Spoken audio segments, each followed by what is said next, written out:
কিছুদিন আগে ইউটিউবে অবমুক্ত হয়েছে তানজিন তিশা অভিনীত নাটক নরসুন্দরী। নাটকটির অন্তর্জালে আসার পর থেকেই প্রশংসিত হচ্ছেন এ অভিনয় শিল্পী।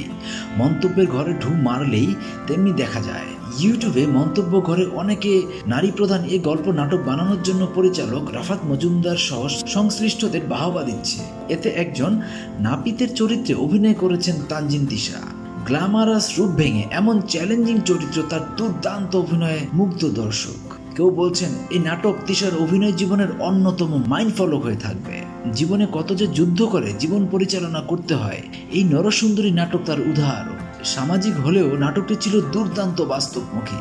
আরেকজন লিখেছেন, নরসুন্দরী চরিত্রে সেই রকম ফেভারিট চমৎকার অভিনয় করেছেন তানজিন তিশা। নাটকটি দেখে অনেক ভালো লাগলো। সমাজের বাস্তবমুখী একটি গল্প নরসুন্দরী। আমাদের এই পুরুষতান্ত্রিক সমাজে এমন অনেক মানুষ আছে যাদের কারণে মেয়েরা সর্বস্তরে অবহেলিত হয় ও পদে পদে বাধা। সবার অসাধারণ অভিনয় মুগ্ধ করেছে গল্পটি। জীবনে চলার পথে কত না বাধা আসে, যা কাউকে বলা যায় না। নীরবে দু চোখে পানি আসে। এই নাটকে বাস্তব জীবনের রূপকথা যেন তুলে ধরা হয়েছে।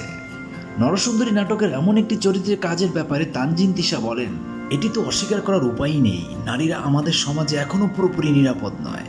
কাজ তো কাজই, নারী পুরুষ সমানভাবেই করতে পারা সেটা, কিন্তু কোনো কাজ এ সমাজ এখনো নারীর জন্য বাধা মেনে নিতে পারে না।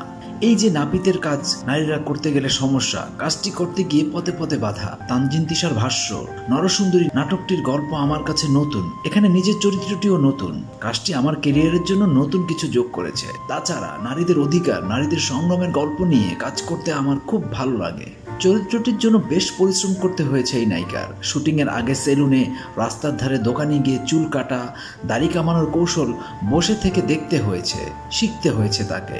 এই অভিনেত্রী বলেন, শুটিংয়ের আগে মগবাজার, কারণ বাজারে গিয়ে সেলুনে ও রাস্তার ধারে নাপিতের কাছে 2-3 ঘন্টা করে বসে থেকে কাজটি দেখেছি। কাঁচি ধরা থেকে শুরু করে দাড়ি কামানোর কৌশল রপ্ত করার চেষ্টা করেছি। নাট্যকার আহমেদ তাওকির জানান, বরিশালের প্রত্যন্ত একটি অঞ্চলে এমন নরসুন্দরী দেখেছিলেন তিনি। সেখান থেকে অনুপ্রাণিত হয়েই গল্পের ভাবনা মাথায় এসেছে। তিনি বলেন, নারী পুরুষ ভেদাভেদ করে নয়, সমাজ পরিবর্তন করতে হলে প্রয়োজন হয় মানুষের। যেহেতু আমি নতুন গল্প সাজাই, তাই নিজের গল্প ও কাজের মাধ্যমে সব সময় চেষ্টা করি চারপাশের সত্যিকারের মানুষদের তুলে ধরতে, যারা আমাদের সমাজে অবিচ্ছেদ্য অংশ। পরিচালক রাফাত মজুমদার রিঙ্কু বলেন, নরসুন্দরী প্রচারের পর দর্শকদের ভালোবাসা আমাকে সিক্ত করেছে। আসলে ভাইরাল সময়ে এসে সবাই যে গল্পগুলো পছন্দ করে তা নয়। ভালো কাজের দর্শক কখনোই শেষ হয় না। এটার অন্যতম প্রমাণ হচ্ছে নরসুন্দরী। মানুষ ভালোবাসা জানাচ্ছে, সবার অনুপ্রেরণা পেয়েও আরো ভালো কাজের উৎসাহ পাচ্ছে।